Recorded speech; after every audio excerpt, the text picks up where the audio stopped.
Welcome to A Modern Music Industry. My name is Josiah, and today we are going to talk about how to book a tour. The first step in booking a tour is knowing your deals. How much money are you going to get paid? There's a bunch of different kinds of deals. I'm going to go through the most common ones and how to calculate the money that you're going to be walking out with at the end of the night. The first deal, and this is a pretty common deal, especially for low-level and regional bands playing at small clubs or large bars, and that is a door deal. And that is a percent of money made at the door via ticket sales.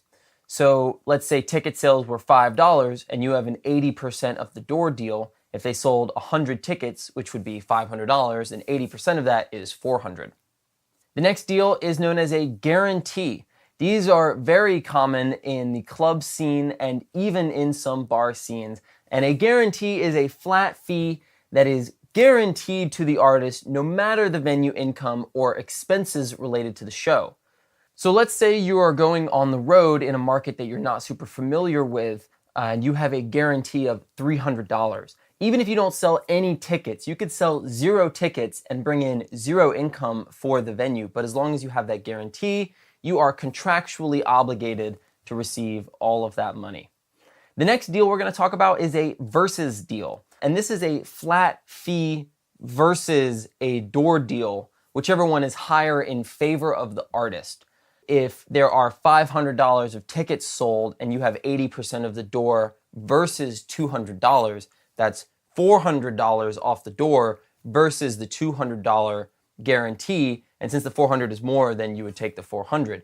But if you didn't sell any tickets and you had $0 on the door and a guarantee of $200, you would be guaranteed the $200. Versus deals are one of the more common types of deals, and they can range from all sizes of venues, bars, and clubs.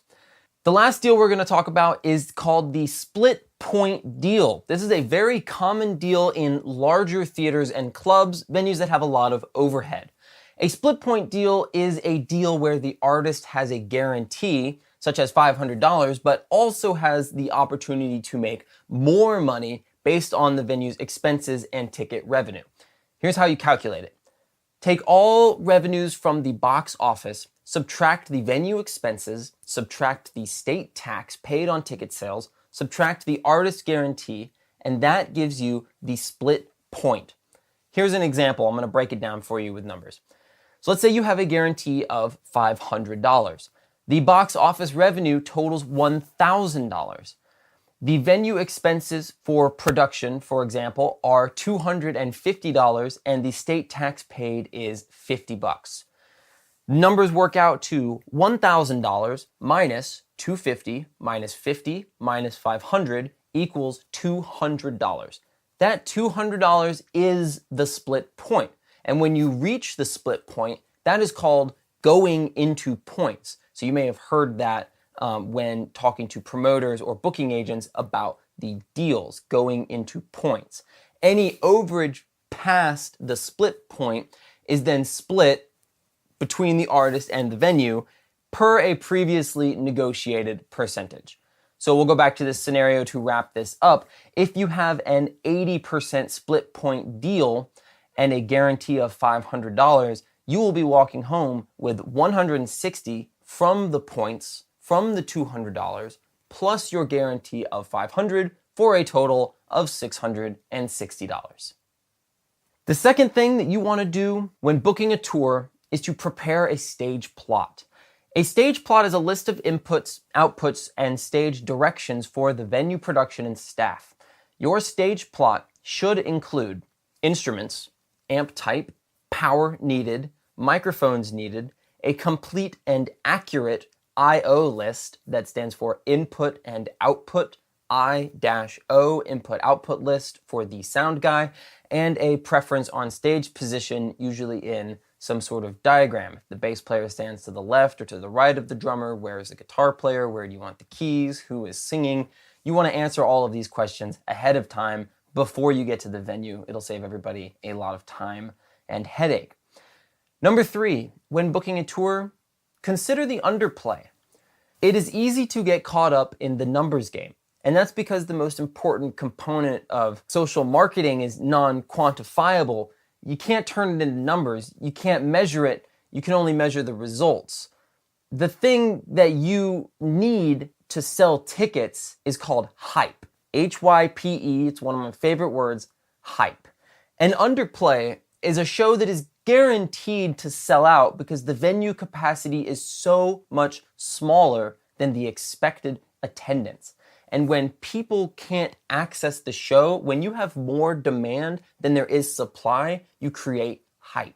And this could be for any size of a band. If you can sell 2,000 tickets, then you play a room that has a capacity of 800 or 1,000. If you can only sell 200 tickets, then you play a room with a capacity of 20 or 30. Play in someone's living room. Offer it as a VIP experience, a pre-album listening party, live in the lobby, perform in a radio station or in a living room or in a backyard. That will help you create hype, and underplays can be huge for your career and for your momentum. The fourth thing that you should take into consideration when booking a tour is local support. It is unlikely that your band will be booked as an out-of-town support for a local headliner.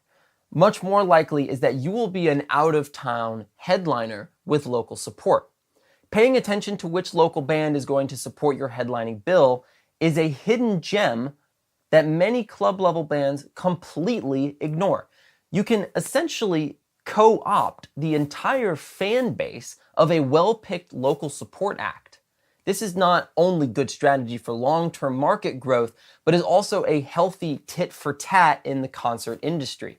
You provide an event just out of reach of the local act to do by themselves, such as playing at the local large theater or large club, and in turn, they offer you the chance to impress their audience.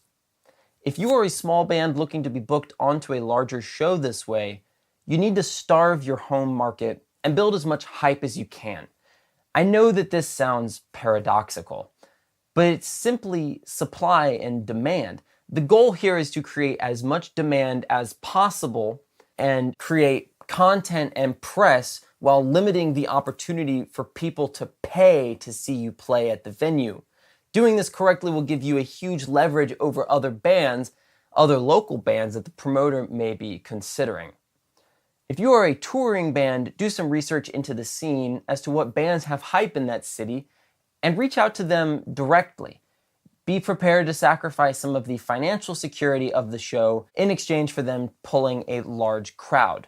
You could even offer to split a % of the back end or even a % of the door.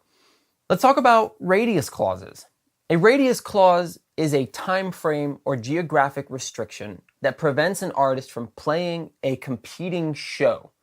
Standard radius clauses are 60 days and 60 miles and can be found in the performance contract. It gives the promoter a form of territorial exclusivity over the performance. If an artist is caught breaking a radius clause, that is legal justification for the promoter to remove you from the show. Radius clauses are almost always found in contracts for soft ticket events, which is an event where you aren't necessarily the main attraction, such as a music festival. You don't want to be caught off guard with a poorly negotiated performance contract. Another thing to talk about real quick when talking about booking a tour is tour budgeting. Before you leave for tour, the TM or tour manager, who I will talk about in greater detail in another lesson, should make a list of expected incomes and expenses while on the road. Don't forget to include a safety net for things like the van breaking down or a medical emergency. When making a tour budget, remember that fewer expenses is better than greater income. You can download gas apps for finding cheap gas, sleep on cots on strangers' houses instead of hotels, eat as much free food as you can find, and bring a cooler with you for storing leftovers and snacks. Venues will offer hospitality, cheese plates, broccoli and ranch, some granola bars, and yeah, you should be taking all that with you. If you are a coffee drinker, I recommend taking caffeine pills instead. They will save you and your bands hundreds of dollars at gas stations. Those add up quick.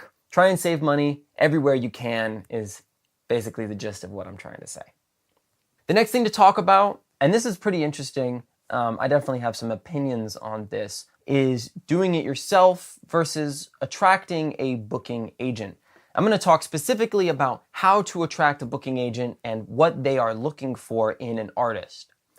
A booking agent only cares about two things. How many tickets do you sell, and where do you sell them? To talk more about booking agents, let's talk about the market. There's 3 different kinds of markets in the booking world: tertiary markets, secondary markets, and primary markets. So let's start with the smallest of the 3, tertiary market, tertiary meaning third.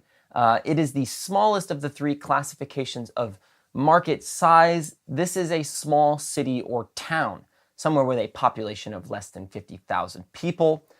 Doing well in these markets can often be attributed to a limited nightlife and music scene, or it's the hometown of one of your band members, and you pack the club out with your homies.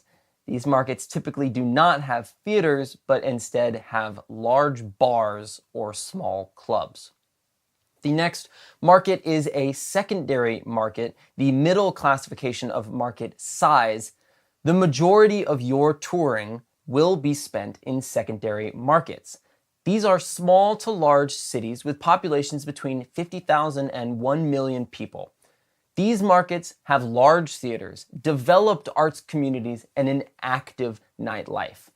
Most cities, most touring locations are in secondary markets. And that is because primary markets, the next market, these are the really, really big cities. I'm talking LA, Atlanta, Dallas, New York City, Toronto, Seattle, Nashville, Boston, and Chicago.